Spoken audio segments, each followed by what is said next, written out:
신년 특별 새벽 기도가 올해는 4일밖에 되지 않습니다. 그래서 제가 어떤 주제로 하나님 말씀을 나눌까, 하나님 어떤 말씀을 또 나누기를 원하십니까 기도하는 가운데 기도에 대한 주제로 말씀을 또 나누어야 되겠다는 마음에 감동이 와서 4일 동안 기도에 대한 말씀을 여러분들과 함께 나누려고 합니다. 첫날은 감사에 대한 기도, 내일은 회개에 대한 기도, 그리고 그 다음날 금요일은 중보기도, 그리고 마지막 토요일은 간구의 기도. 그래서 기도라는 주제를 가지고 4일 동안 말씀을 나누려고 합니다. 여러분 4일간의 이 말씀을 듣고 이제 우리 앞에 밝아온 2019년도 기도로 승리하시는 주의 백성 되기를 축복합니다. 오늘 첫 번째 감사의 기도에 대한 말씀인데요. 본문은 바울이 2차 전도 여행 중에 일어난 일입니다. 2차 전도 여행 중에서 바울이 성령의 인도를 받고 간 빌립보에서 일어난 일입니다. 바울과 실라가 이 마게도냐 첫 성 이 빌립보 지역에 도착을 해서 자주장사 루디아를 만나서 전도를 함으로 이 빌립보 교회가 시작이 돼요. 그런데 그 뒤에 바울이 기도하는 곳에 가다가 우연히 이 점치는 귀신 들린 여종 하나를 만납니다. 근데 바울과 실라는 그 여종을 예수 그리스도 이름으로 자유케 해줍니다. 근데 문제는 그 점치는 귀신 들린 여종을 통해서 이 짭짤하게 수입을 얻었던 그 사람들이 이 바울과 실라를 고소를 하게 됩니다. 그 지역의 관리들에게 끌고 가게 됩니다. 이 관리들은 바울과 실라의 옷을 찢어버리고 매를 심히 친 다음에 깊은 감옥에다가 가두게 됩니다. 우리가 잘 아는 것처럼 이 바울과 실라는 한밤중에 하나님을 찬양하고 기도합니다. 근데 그때 갑자기 큰 지진이 나서 옥토에 물이 열리고 모든 사람들의 그 수갑이 벗어진 것이 벗겨지게 됩니다. 근데 이 모습을 보고 간수가 자살을 하려고 해요. 그러나 바울과 실라가 그를 말리고 이 사건을 계기로 해서 그 간수의 가족이 세례를 받습니다. 오늘 본문을 통해서 하나님께서 저와 여러분들에게 주시는 그 메시지는 무엇일까요? 첫 번째로 성령께서 우리 앞에 열어주시는 길이 종종 걷기에 가장 어려운 길이 될 수 있다. 제가 자주 반복하는 말씀입니다. 성령께서 저와 여러분들에게 열어주시는 그 길, 때로는 우리가 응답을 받고 시작한 그 일, 그것이 종종 가장 어려운 길이 될 수도 있다는 것이에요. 평생을 기도하고 말씀으로 살아오신 어떤 권사님 그런 말씀 하시더라고요. 살아보니까 하나님이 좋은 일을 주시기 전에 반드시 먼저 어려운 일을 먼저 주시더라. 좋은 일 주시기 전에 반드시 어려움을 먼저 주신다는 거예요. 여러분 그렇습니다. 하나님께서는 편한 길을 주시기 전에 저와 여러분들에게 종종 가장 걷기 어려운 길, 걷기 싫은 길을 주시기도 한다는 거예요. 그것이 정상이라는 것입니다. 자, 한번 보십시오.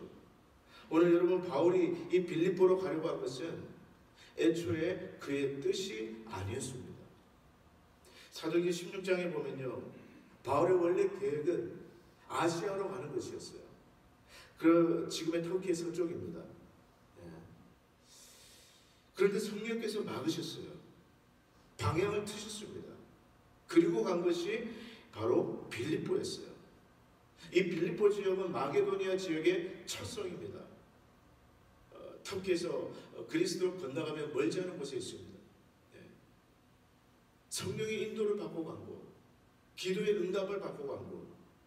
그러면 여러분 처음부터 잘 돼야 되는 것 아닙니까? 모든 것이 막힘이 없어야 되는 게 정상이 아니에요. 순적해야 되는 것 아닙니까?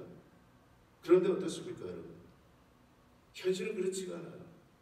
성령의 인도를 받고 간 그곳에서 바울과 실라는 수치를 당하고 매를 맞고 감옥에 던져집니다.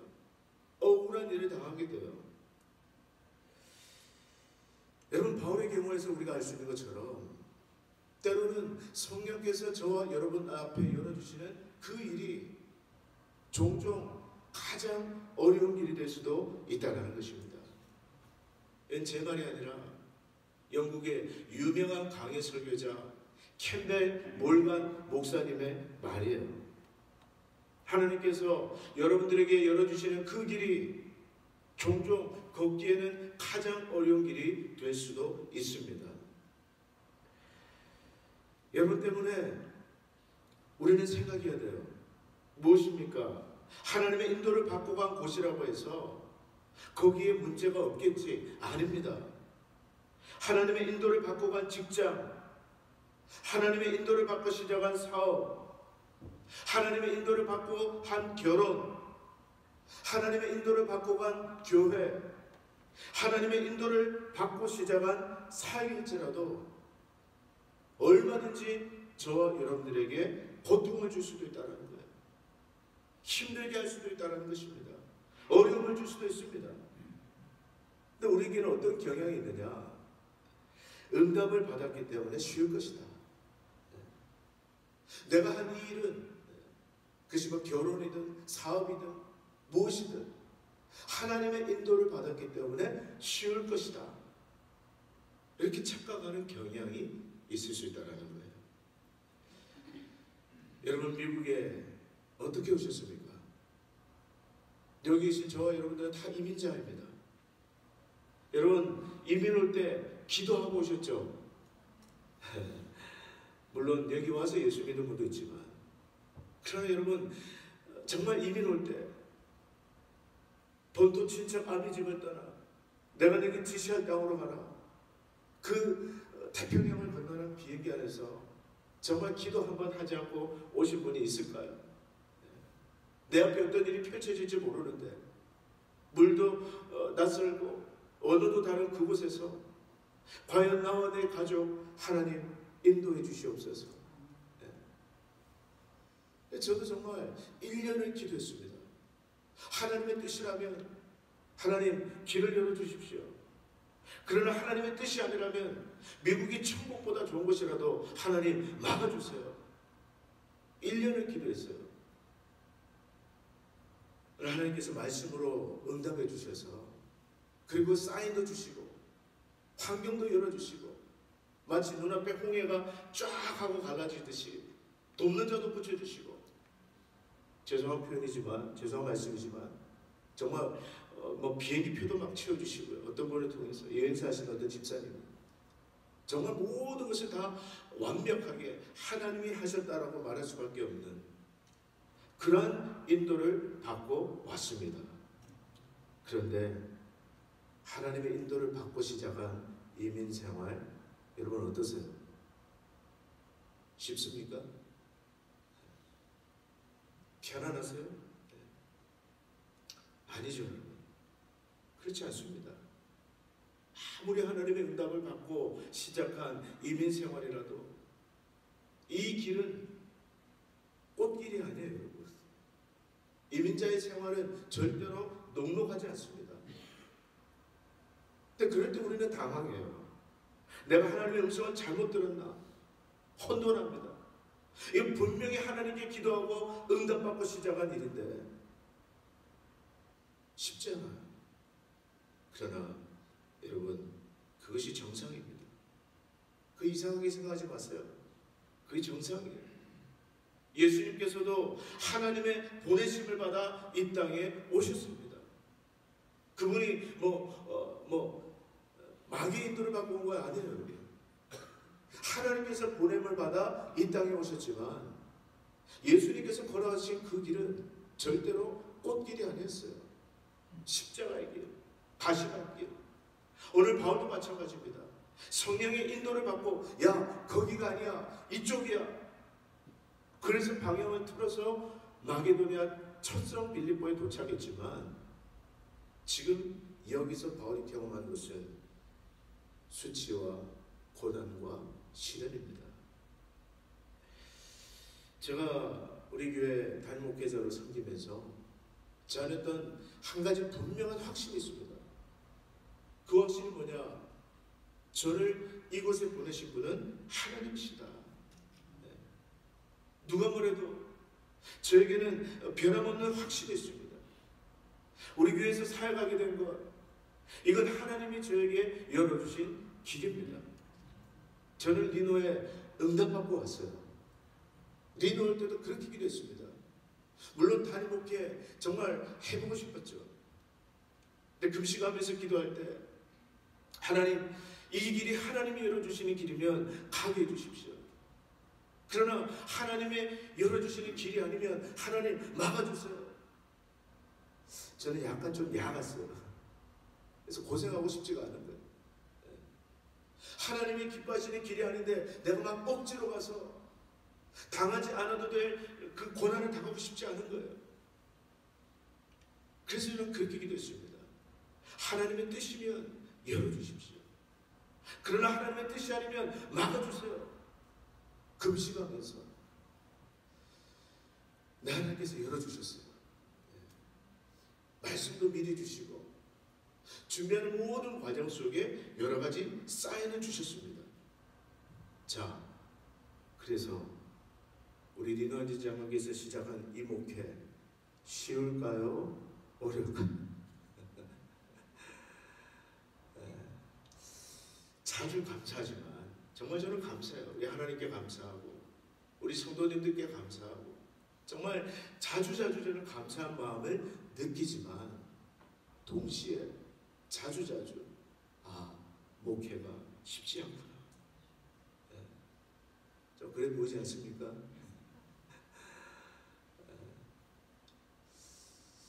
하나님께서 열어주신 그 길이라고 해서 그것이 쉬운 길은 아닙니다. 오히려 때로는 저와 여러분들이 종종 걷기에 가장 어려운 길일 수도 있습니다. 자, 그런데 중요한 것은요, 길게 보는 것입니다. 뭐라고요? 길게 보는 것이에요. 오늘 저와 여러분이 당장 눈앞에 벌어지는 일로 일희일비하지 않는 거예요. 당장 내 눈앞에 벌어지는 그 일만 보고 슬퍼하거나 낙망하거나 기뻐하거나 이렇게 하지 않고 길게 보는 것입니다. 하나님이 하시는 일에 특징이 있는데 하나님은 길게 보고 일하시는 거예요. 하나님이 하시는 일의 특징은요, 우리가 당장 할 수가 없습니다. 때로 하나님이 하시는 일은 길게 봐야 깨달아지는 일이 많습니다.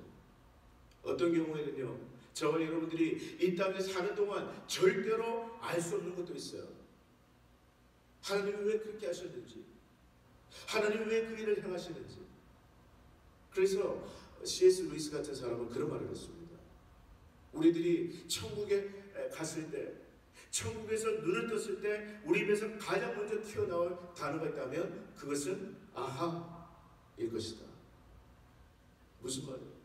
아, 그래서 그랬구나. 그래서 그랬구나. 무슨 말입니까?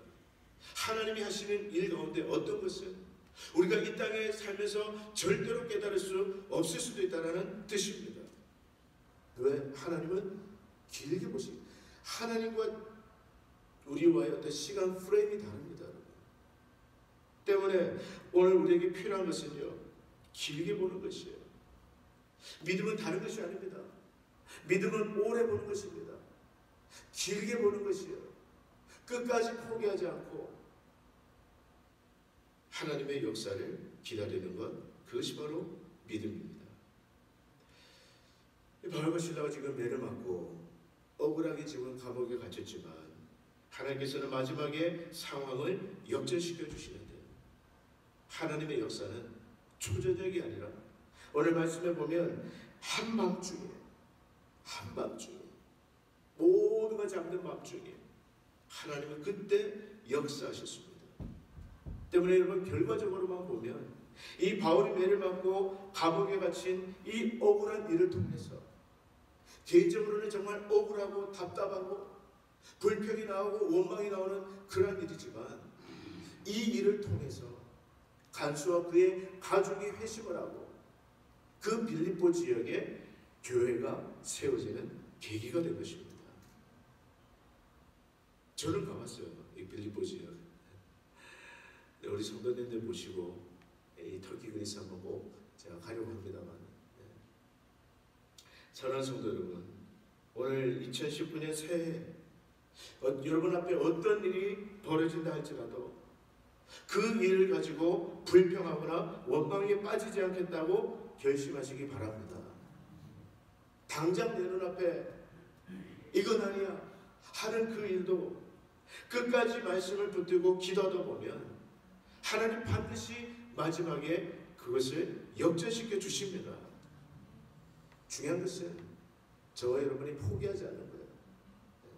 말씀을 붙들고 끝까지 기도하면서 하나님을 기다리면 그분은 더디 오실지라도 반드시 응답해 주실 것입니다. 둘째로 중요한 것은 바로 저와 여러분의 반응이에요. 저와 여러분이 하나님의 인도를 받고 가도 고난을 만나고 시험을 만날 수 있지만, 그러나 그때 중요한 것은 바로 저와 여러분의 반응입니다. Response. 여러분 기억하십시오. 고난 자체는 축복이 아니에요. 고난이 우리에게 복이 되느냐, 아니면 고생으로 끝나고 마느냐, 이것은 우리가 역경에 어떻게 반응하느냐 하는 것입니다. 우리 한국의 우리 젊은이들 그런 이야기 많이 하지 않습니까? 어르신들이 사람은 어디를 갔다 와야 인간이 된다고요? 군대 갔다 와야 사람 된다. 근데 제가 군대를 갔다 와보니까 군대 갔다 와도 안 되는 사람도 있더라고요. 군대가 사람을 만들어주는 게 아닙니다. 그 역경에 어떻게 반응을 하느냐. 어떤 청년들은 군대 가기 전에 예수 잘 믿는 청년이에요. 술이나 담배 일절하지 않고 주일 잘 지키고, 근데 군대를 딱 갔다 오더니 바뀌는 거예요. 안 하던 담배도 하고 술도 하고. 또 어떤 사람은 군대 가기 전에 정말 신앙생활도 게을리하고 성경책도 죽으라고 안 보고 기도는 안 하던 사람이 군대 가서 갔다 오더니 정말 신실한 크리스천 청년으로 바뀌는 것을 볼 수 있습니다. 차이는 무엇이에요? 그 고난에 그가 어떻게 반응하느냐. 여러분 요즘 감기가 유행인데요. 감기 걸리지 마시기를 바랍니다. 저 지금 필사적으로 지금 저는 아프면 안 되니까, 아프면 안 되니까 주님 나중에는 몰라도 지금은 아닙니다. 그런 마음으로 지금 싸우고 있는데요. 평소에 어떤 분이 건강한지, 어떤 분이 면역이 좋은지 평소에는 모릅니다. 그런데 이렇게 환절기가 되고 감기가 유행할 때가 되면 딱 나타나요. 면역이 약한 분들은 금방 감기에 걸립니다. 지난주에 우리 교회 어떤 성도님도 저보고 그러시더라고요. 목사님, 저는 평생 감기는 모르고 살았습니다. 도대체 감기 걸리면 어떻게 됩니까? 그런 분도 있더라고요. 정말. 그런데 나이가 드니까 감기가 오더라는 거예요. 여러분 믿음도 마찬가지입니다. 평소에 신앙생활 할 때는 누가 믿음이 있는지 누가 믿음이 없는지 잘 몰라요. 그런데 언제 알 수 있습니까? 문제를 만나면 그때 드러나요. 고난을 만나면, 역경을 만나면, 도저히 감수할 수 없는 어떤 사건을 만나면 그때 저와 여러분의 믿음이 드러나게 됩니다. 믿음이 있는 분들은요, 고난 앞에 기도하게 돼요. 고난 앞에 감사하게 됩니다. 물론 당장 낙담도 되고 불평도 되고 원망도 되겠지만, 그러나 여러분 오뚜기가 일어나듯이 금방 또 일어나서 감사합니다. 금방 또 일어나서 기도로 주님을 붙들게 돼요. 바울과 실라를 보십시오. 얼마나 억울하겠어요. 지금 자기 좋으라고 지금 이 선교여행 하는 겁니까? 지금 비즈니스 트립을 하는 거예요? 돈 벌려고 지금 빌립보에 간 겁니까? 아니에요. 내 일이 아니라 주의 일 하다가 주의 일 하다가 매맞고 수치당하고 예수가 아니라면 절대로 당하지 않을 한 번도 가보지 못할 그 감옥에 누구 때문에 지금 간 거예요? 사실은 예수님이 지금 이 바울과 실라를 감옥에 가둔 거랑 마찬가지예요. 예수가 아니었다면 절대로 가지 않았을 그 감옥에 갇히게 됐을 때 얼마나 하나님을 원망할 수 있겠습니까? 그 밤에 얻어 터지고 옷이 발가벗겨지고 배는 고프죠. 손발은 묶였죠. 오늘 감옥도 뭐 햇빛이 잘 들어오는 그런 지상에 있는 감옥이 아니라 오늘 말씀에 보면 깊은 감옥이에요. 빛 하나 들어오지 않는 축축한 쥐와 벌레가 득실득실한 그런 감옥에 갇혀서 아이고 내 팔자야. 예수 잘못 믿어가지고 이게 뭔 꼴이냐. 하나님 살아있습니까? 성경에 그런 말이 없고요. 오늘 말씀을 보니까 여러분 25절을 보시면요. 한밤중에 바울과 실라가 기도하고 하나님을 찬송하며 죄수들이 듣더라. 저는 이 말씀 묵상하면서 정말 궁금한 거예요. 도대체 바울과 실라는 이때 무슨 찬송을 불렀을까? 여러분 궁금하지 않습니까? 제 생각에는 아마 화음을 넣어서 부르지 않았을까? 한밤중에 빛 하나 들어오지 않는 모두가 지쳐있는 그 상황에서 바울과 실라가 조용히 하나님을 찬양하기 시작합니다. 얼마나 아름다웠을까? 얼마나 은혜로웠을까? 이처럼 도저히 찬양할 수 없는 그 환경 속에 기도하고 찬양했을 때 어떤 일이 벌어졌어요? 큰 지진이 나고 옥토가 움직이고 문이 열리고 간수와 그의 가족이 구원을 받고 큰 기쁨이 그 빌립보에 임했다고 말씀합니다. 여러분 잘 들으십시오. 상황을 바꾸는 것은 고난 자체가 아닙니다. 고난과 시련 앞에 저와 여러분이 어떻게 반응하느냐. 하나님은요 지금도 보고 계십니다. 저를 보고 계시고 여러분들을 보고 계세요. 고난과 시련 앞에 너희가 어떻게 반응하는지. 하나님의 기대하시는 반응은 무엇입니까? 그것은 바로 감사와 기도입니다. 고난 앞에 기도할 때, 고난 앞에 감사할 때 하나님은 저와 여러분을 위해 일하기 시작하실 것입니다. 여러분 바울과 실라는 이 빌립보에서의 경험을 통해서 무엇을 배웠을까요? 중요한 것은 레슨입니다. 네. 하나님께서 이 일을 나에게 왜 허락하셨는지, 하나님께서 이 사건을 통해서 나에게 무엇을 가르쳐 주시기를 원하시는지. 여러분 새해에도 그 질문을 많이 하십시오. 이 일이 나에게 왜 일어났을까? 이건 여러분들을 혼돈으로 이끌 것입니다. 그러나 하나님 이 일을 통해서 내가 무엇을 배워야 합니까? 그것은 여러분들을 감사로 이끌 것입니다. 바울과 실라는요 아마 이 사도행전 16장의 경험을 겪고 난 다음에 틀림없이 이렇게 생각했을 거예요. 아, 항상 기뻐야 되겠구나. 일이 잘 될 때만 아니라 안 될 때에도 항상 기뻐야 되겠구나. 아, 쉬지 말고 기도해야 되겠구나. 쉬지 말고 기도만 하면 되겠구나. 아, 봉사에 감사해야 되겠구나. 잘 될 때만 아니라 힘들 때에도 감사해야 되겠구나. 이것이 나를 향한 그리스도 예수 안에 있는 하나님의 뜻이구나. 데살로니가 5장에서 바로 얘기하지 않습니까? 사랑하는 여러분, 항상 기뻐하십시오. 쉬지 말고 기도하십시오. 범사에 감사하십시오. 이는 그리스도 예수 안에서 여러분을 향한 하나님의 뜻입니다.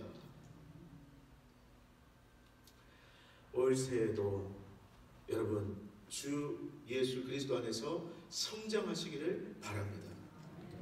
네, 여러분 언제 성장할까요? 한번 따라서 하시겠습니까? 고통을 주는 것이 가르침도 줍니다. 네, 그렇습니다.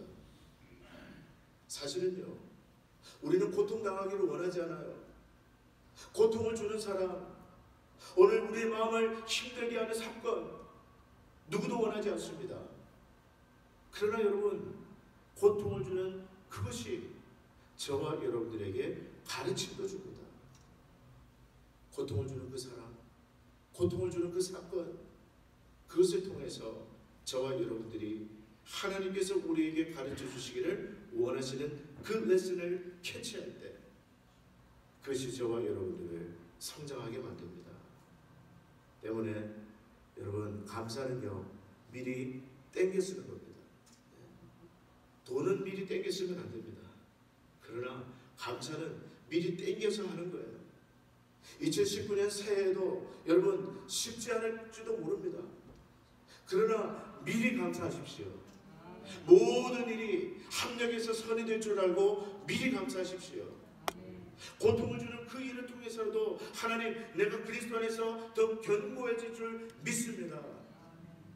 시련과 문제를 통해 우리 리더 한인 장로교회가 더 견고하게 건강하게 세워져 나갈 줄로 믿습니다. 저도 이 말씀 묵상하면서 하나님, 목회가 쉽지 않아서 감사합니다. 또 새해에도 정말 저를 힘들게 할 그 상황과 문제로 인하여 하나님을 찬양합니다.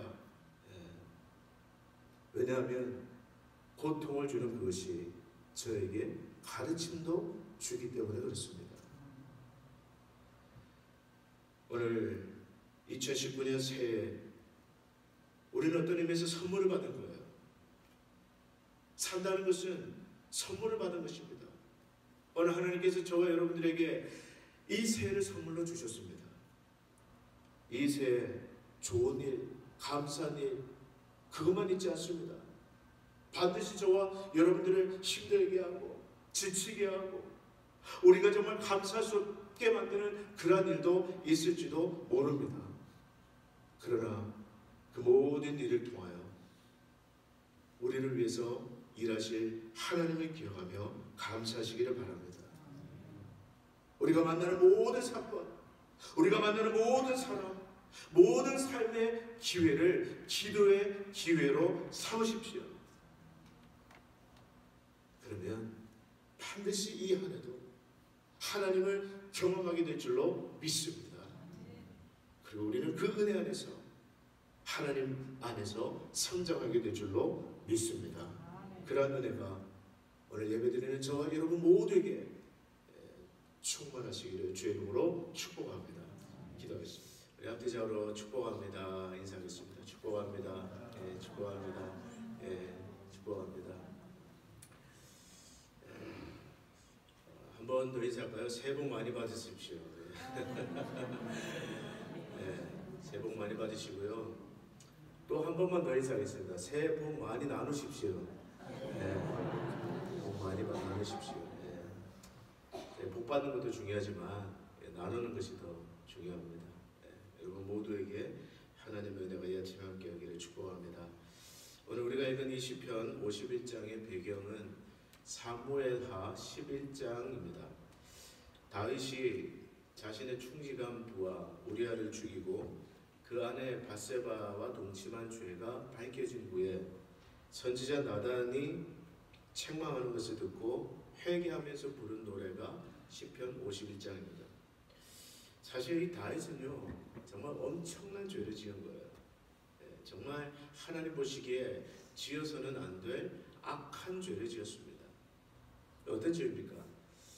자기의 부하는 정말 목숨을 걸고 전쟁에 나와서 지금 싸우고 있는데 그 집에 홀로 남겨진 그 부하의 아내를 성폭행한 거예요. 뿐만 아니라 그 죄를 덮기 위해서 이 밧세바가 임신한 사실을 알게 되고 그 죄를 덮기 위해서 그 충직한 부하를 살인 교사해서 죽입니다. 살인 교사예요. 과연 이런 사람이 시편 23장에서 여호와는 나의 목자시니 내게 부족함이 없으리로다 라고 노래했던 다윗이 맞는가? 그런 의심이 들 정도로 그가 저지른 죄악은 여호와 보시기에 악한 것이었습니다. 그런데 그럼에도 불구하고 성경에서 하나님은 다윗을 향해서 내 마음에 합한 자다, 이 최종적인 평가를 내리고 있습니다. 내 마음에 합한 자다. 여러분, 그 이유가 무엇일까요? 다윗의 삶에 정말 여호와 보시기에 악한 죄가 있었음에도 불구하고 하나님께서 그의 삶을 최종적으로 평가하실 때 내 마음에 합한 자다 라고 평가했던 이유는 무엇일까요? 그 이유는 다윗이 죄를 안 지어서가 아닙니다. 그에게 죄가 전혀 없어서가 아니에요. 다윗이 무결점하고 100% 완전해서가 아니라 오히려 그는 누구보다 여호와 보시기에 악한 죄를 지었음에도 불구하고 선지자를 통해서 말씀으로 그 죄를 책망받았을 때 그 말씀 앞에 자신의 심령을 강팍하게 하지 않고 말씀 앞에 완고하고 딱딱해지지 않고 다윗은 자기의 죄를 인정합니다. 자백합니다. 그리고 그 죄를 슬퍼합니다. 애통해합니다. 한 걸음 더 나아가서 그 죄에서 돌이켜 떠났기 때문에 하나님은 그를 내 마음에 합한 자다 평가하신 거예요. 여러분, 성경에 기록된 다윗 이후의 역대 왕들 한번 보십시오. 우리가 작년 새벽기도까지 하면서 역대상하를 묵상을 했는데요. 역대 다윗의 이후의 왕들 중에 선지자들이 그들의 죄를 지적하고 꾸짖고 책망하는 그 설교를 하면요, 어떤 왕들은 그 선지자를 미워하고 핍박하고 감옥에 가두고 심지어 죽이는 악한 왕들까지 있었습니다. 아합 같은 왕, 아합은요, 그에게 바른 말씀을 전했던 선지자 미가야에게 이렇게 얘기합니다. 이놈을, 이 선지자님을, 이 목사님을, 이것도 안 해요.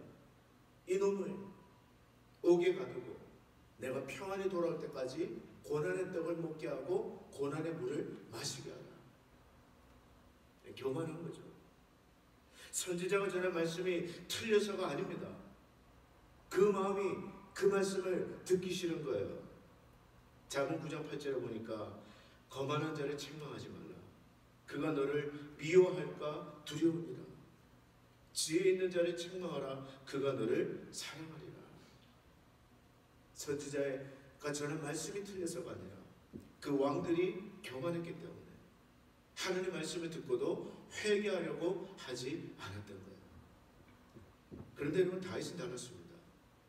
다윗은 그 선지자 나단을 하나님께서 보내셔서 그가 남모르게 지었던 죄를 신랄하게 책망했을 때 다윗은 바로 그 자리에서 자기의 죄를 인정합니다. 여러분, 사무엘하 12장 13절 보니까 이런 말씀이 있어요. 다윗이 나단에게 이르되 내가 여호와께 죄를 범하였노라. 내가 여호와께 죄를 범하였습니다. 두말하지 않습니다. 딱 그 한마디예요. 사실은 그때 상황이 이랬고 저랬고 그 여자가 하필 욕실에 창문을 열어놓고 샤워를 하는 바람에 그런 변명, 둘러대는 말, 그런 말 하지 않습니다. 또는 지금 네가 감히 왕 앞에서 내 앞에서 지금 무슨 소리를 하느냐고 선지자에게 화를 내고 그를 꾸짖고 그런 거 하지 않아요. 나단이 신랄하게 책망할 때 다윗은 딱 한마디 합니다.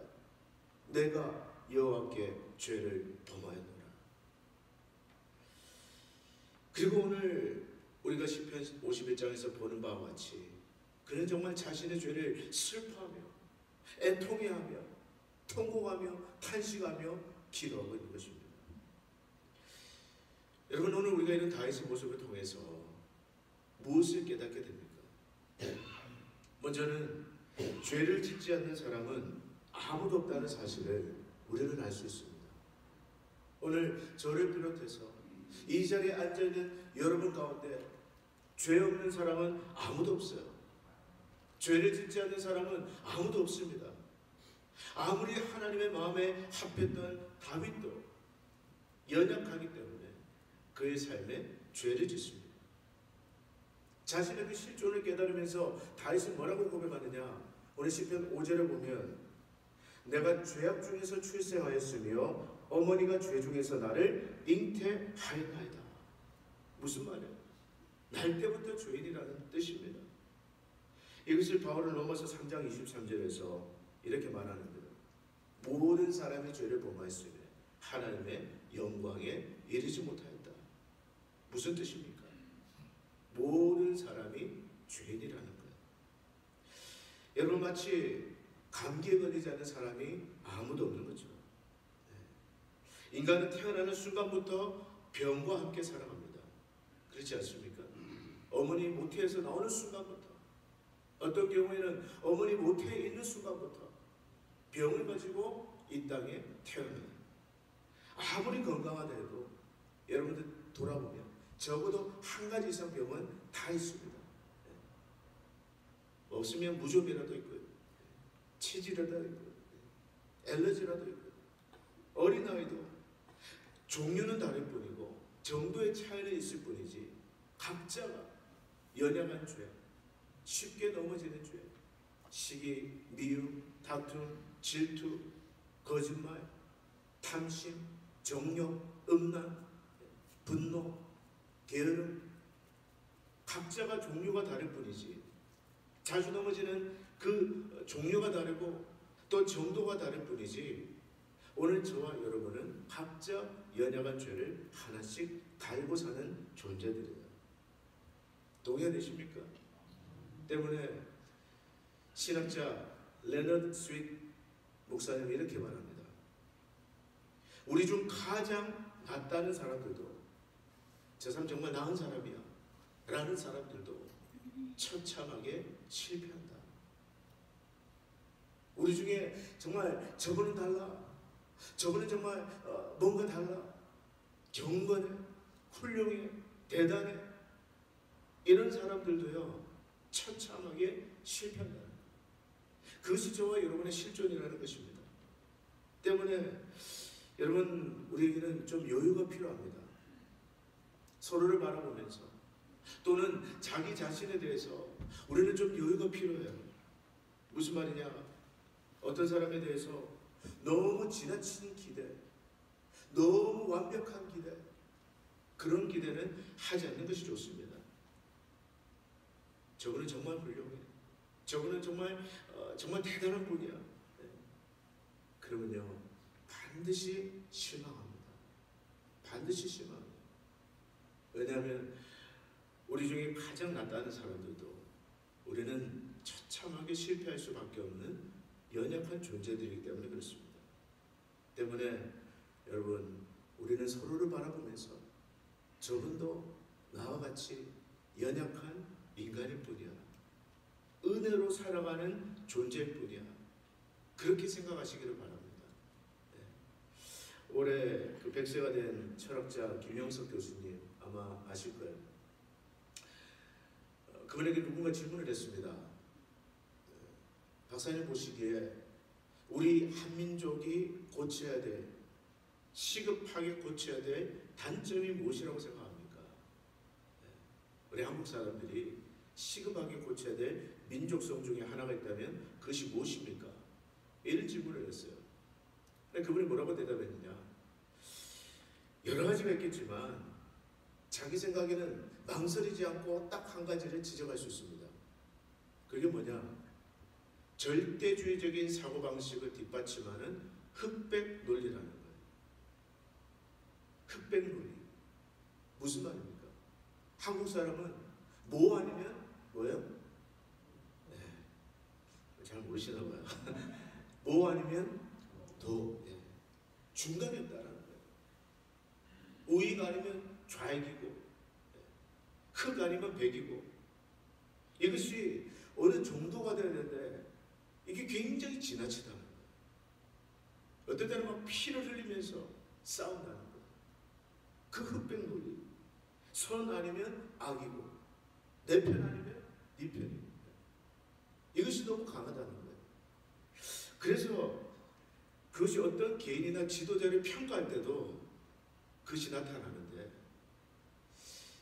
정도에 따라서 비교적 선한 사람 또는 비교적 악한 사람이 존재할 뿐인데 우리는 어떤 사람에게서 부정적인 단점 하나가 발견되면 그 사람에게서 더 많은 장점이 있음에도 불구하고 배격해버린다는 것입니다. 여러분 전직 대통령들 감옥 가는 거 한번 보세요. 물론 여러분 잘못은 잘못입니다. 그건 뭐 분명한 거예요. 그러나 어떤 사람에게 잘못만 있는 사람은 아무도 없습니다. 장점도 있습니다. 과가 있다면 공도 있는 거예요. 근데 문제는 무엇입니까?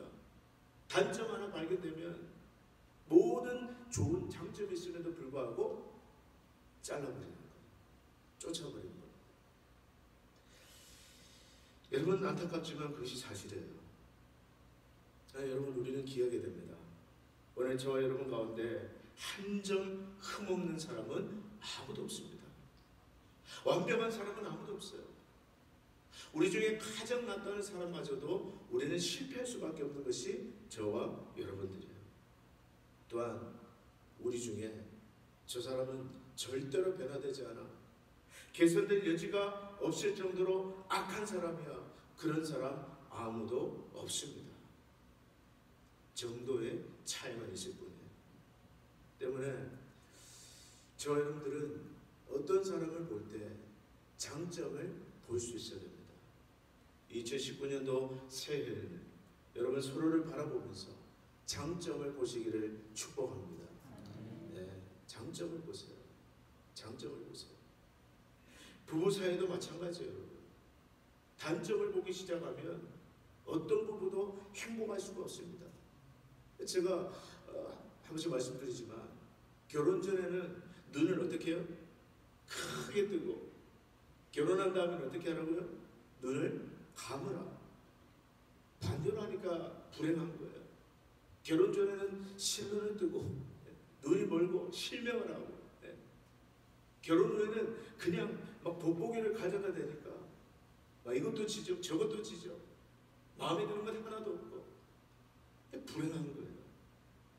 여러분 아버지 학교를 가보면 저도 LA에 있을 때 목회자 아버지 학교 졸업생입니다.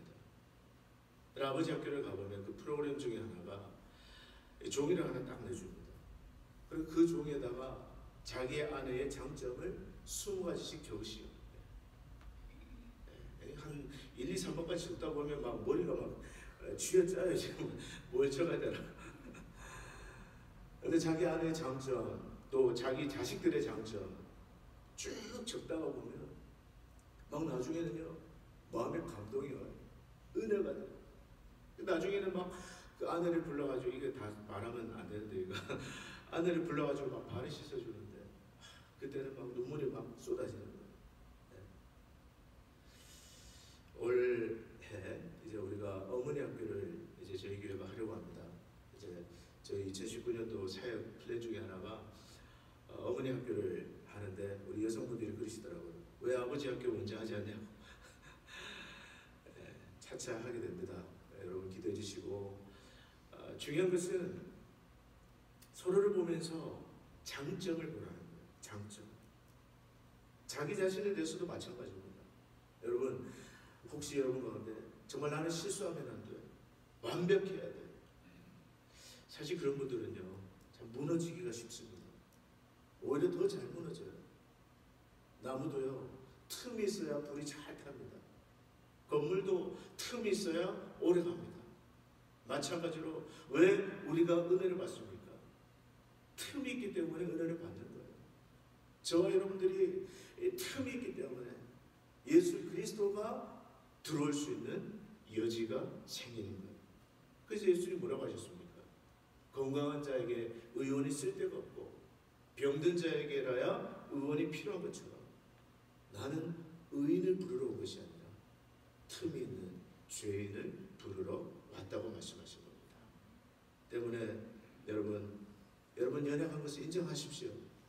중요한 것은 우리가 얼마나 연약하냐 이것이 아닙니다. 중요한 것은 우리를 그 연약함을 통해서 오늘 저와 여러분이 예수 그리스도를 붙들게 되는 거예요. 십자가를 바라보게 되는 것입니다. 우리 영혼의 병을 고칠 수 있는 그분을 바라보는 것, 우리의 연약함을 가지고 그분 앞에 나아가는 것, 그것이 중요한 것입니다. 우리 다윗의 모습에서 깨닫게 되는 또 한 가지 메시지는 하나님께서는 회개하는 죄인을 얼마든지 받아주신다는 것입니다. 비록 우리가 연약해서 죄를 지을 수밖에 없는 존재랄지라도 성령께서 책망하실 때 저와 여러분이 철저하게 회개하기만 하면 하나님께서는 즉시로 용서해 주십니다. 이 나단 선지자가 다윗을 찾아와서 그 죄를 책망했을 때 말씀드린 것처럼 다윗을 두말하지 않습니다. 변명하지 않습니다. 둘러대지 않습니다. 뭐라고 얘기하느냐? 내가 여호와께 죄를 지었습니다. 인정합니다. 하나님 인정합니다. 내가 정말 해서는 안 되는 죄를 지었습니다. 그것은 내 죄입니다. 누구의 죄도 아니에요. 내 죄입니다. 그래서 여러분 어떤 일이 벌어졌을까요? 사무엘하 12장 13절에 보면요, 다윗이 나단에게 이르되 내가 여호와께 죄를 범하였노라 하매 나단이 다윗에게 말하되 여호와께서도 당신의 죄를 사하셨나니 당신이 죽지 아니하려니와. 즉시로 곧바로 여호와께서도 당신의 죄를 사하셨나니. 여러분 무슨 뜻입니까? 다윗이 두말 않고 정직하게 즉시로 곧바로 자신의 죄를 회개하자 하나님께서도 즉시로 내가 내 죄를 용서했다. 여러분 만약 이때 다윗이 마음이 강팍해져서 하나님 세상에 나만 그런 죄 짓습니까? 그런 악한 인간이 나뿐입니까? 그 여자가 나를 유혹한 것입니다. 만약 그렇게 둘러대든지 아니면 선지자를 핍박했다면 그는 죽었을 거예요. 하나님께서 이렇게 말씀하셨거든요. 여호와께서도 당신의 죄를 사하셨나니 당신이 죽지 아니하려니와. 회개 안 했으면 죽었다는 이야기입니다. 역대기의 왕들처럼, 역대기에 기록된 악한 왕들처럼 그 신하의 손에 맞아 죽든지 그 아들의 손에 죽든지 그는 죽임을 당했을 것입니다. 그런데 다윗은 즉시로 회개합니다. 내가 여호와께 죄를 범했습니다. 맞습니다. 내가 죄인입니다. 그래서 하나님께서 즉시로 여호와께서 당신의 죄를 사하셨습니다.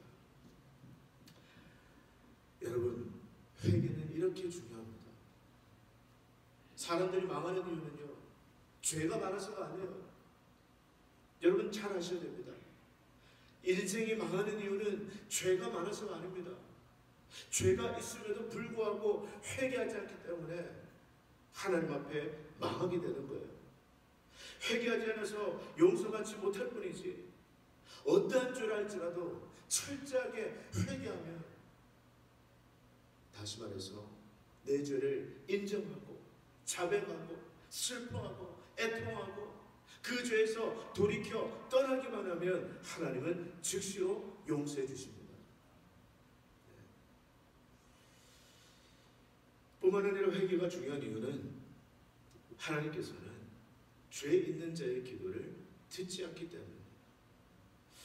여러분 이거 잘 들으셔야 됩니다. 여러분에게 이 새해 어떤 기도 제목이 있습니까? 어떤 절실한 기도 제목이 있습니까? 기도를요 많이 하는 것도 중요합니다. 또 기도를 오래 하는 것도 중요합니다. 기도를 할 때 여러분 믿음으로 기도하는 것도 중요해요. 그러나 여러분 기도에 있어서 가장 중요한 것이 무엇이냐? 우리는 그것을 기억해야 됩니다. 응답받는 기도, 하나님이 역사하시는 기도, 그 기도에 있어서 가장 중요한 것은 오늘 저와 여러분이 철저하게 회개하며 기도하는 것입니다. 우리의 심령을 살피면서 여호와께서 보시기에 내 삶에 지금 회개해야 될 악이 없는지, 죄는 없는지 철저하게 살피면서 하나님 앞에 기도해야 돼요. 왜냐하면 오늘 시편 66장 18절에 보니까 이런 말씀이 있습니다. 내가 나의 마음에 죄악을 품었더라면 주께서 듣지 아니하시리라. 무슨 말이야? 아무리 금식을 하고 아무리 믿습니다 부르짖고 또 아무리 정말 오래 기도하고 많이 기도한다 할지라도 그 삶에 회개하지 않은 죄악이 있으면 오늘 말씀은 말하기를 주께서 듣지 아니하실 것이다. 잠언 28장 9절에 보니까 이런 말씀도 있습니다. 사람이 귀를 돌려 율법을 듣지 아니하면 그의 기도도 가증하니라. 이 새해 저와 여러분들 하나님 보시기에 정직하게 행하고 말씀 앞에 순종하고 그러므로 말미암아 여러분들의 모든 기도가 하늘 보좌에서 응답되시기를 주의 이름으로 축복합니다. 사랑하는 여러분, 하나님이 응답해 주시는 기도, 능력 있는 기도, 어떨 때는요 정말 여러분들이 하나님 말씀 앞에 정직하기만 하면 여러분들의 양심에 정말 책망받을 것이 없을 정도로 하나님 보시기에 정결한 삶을 살기만 하면요 하나님은 마음의 생각만 해도 이루어 주시는 분이에요. 기도할 것도 없어요. 여러분. 마음에 그냥 이랬으면 좋겠다, 저랬으면 좋겠다, 그렇게만 해도 하나님은 응답해 주십니다. 이 야고보서를 쓴 야고보 사도, 제가 작년에 야고보서 강의를 했는데요, 그 야고보 사도의 별명은 낙타무릎이었어요. 여러분 낙타무릎 아마 한번 떠올려보세요. 워낙 무릎을 많이 꿇어가지고 그 무릎에 굳은 살이 막 이만큼 배겨있는 낙타무릎. 이 야고보 사도는 기도의 사람이기 때문에 무릎을 꿇고 기도했기 때문에 그 무릎이 낙타무릎처럼 굳어지고 단단해져서 낙타무릎이라는 별명을 가지고 있었습니다. 쉽게 말해서 기도의 전문가예요. 기도에 있어서는 다른 사도들이 따라올 수 없는. 그런데 그 야고보 사도가 기도에 대한 교훈을 주면서 뭐라고 이야기합니까? 야고보서 5장 16절을 보니까 이렇게 말합니다. 그러므로 너희 죄를 서로 고백하며 그 다음 병이 낫기를 위하여 서로 기도하라. 그냥 기도하지 말라는 거예요. 서로 죄를 고백하면서 회개하면서 그렇게 기도하라는 거예요. 그러면 병을 고쳐주신다는 겁니다. 그리고 덧붙이기를 의인의 간구는 역사하는 힘이 많으니라. The prayer of the righteousness is effective and powerful. 여기서 여러분 의인은 누굽니까? 예수 믿고 의롭게 된 신자를 뜻하는 것이에요? 아닙니다. 여기서 의인은요 그냥 예수 믿고 의롭다함을 받은 하나님의 백성들만 의미하는 것이 아니라 경건한 자를 뜻해요. 그 삶이 하나님 보시기에 정직한 사람, 말씀대로 사는 사람, 중심이 진실한 사람, 여호와 보시기에 의로운 사람이 하는 그 기도에 역사하는 힘이 많다는 것입니다. 기독교 고전을 읽어보면 어떤 사람이 신앙이 깊으면 깊을수록 그 사람의 영성이 깊으면 깊을수록 그 사람은 회개를 더 자주 하고 깊이 하는 것을 볼 수 있습니다. 마찬가지 어떤 분이 아무리 신앙이 좋고 야 저분은 정말 신앙이 대단한 분이야 그래도요 회개하지 않으면 회개할 것이 없어서가 아닙니다. 회개할 것이 정말 많은데도 회개하지 않고 자꾸만 다른 사람의 허물이 눈에 들어오고 판단하게 되고 정죄하게 되고 죄송하지만 영성이 없는 거예요. 영성이 없는 것입니다. 반대로 여러분 누가 정말 깊은 영성을 가지고 있는 사람일까요? 정말 깊은 영성을 가지고 있으면 그런 분들은 이것도 회개거리고 저것도 회개거리고 사실은 그 회개거리를 달고 살아요. 왜? 우리가 빛에 다가가면 다가갈수록 더 잘 보이는 것처럼. 그렇지 않습니까? 어둠에 있으면 우리는 잘 안 보여요. 그러나 빛에 다가가면 다가갈수록 우리는 평소에 보이지 않는 것도 보이게 되는 것입니다. 마찬가지예요. 빛 대신 주님 앞에 나가면 나갈수록 우리는 이것도 회개할 거리고 저것도 회개할 거리고 그렇게 되는 것이죠. 올 한 해 우리가 정말 주님을 더 깊이 있게 만남으로 말미암아 우리 자신을 더 정말 철저하게 바라볼 수 있는 깊은 회개의 사람들이 될 수 있기를 주의 이름으로 축복합니다. 여러분, 마지막으로 세수한 것이 언제예요?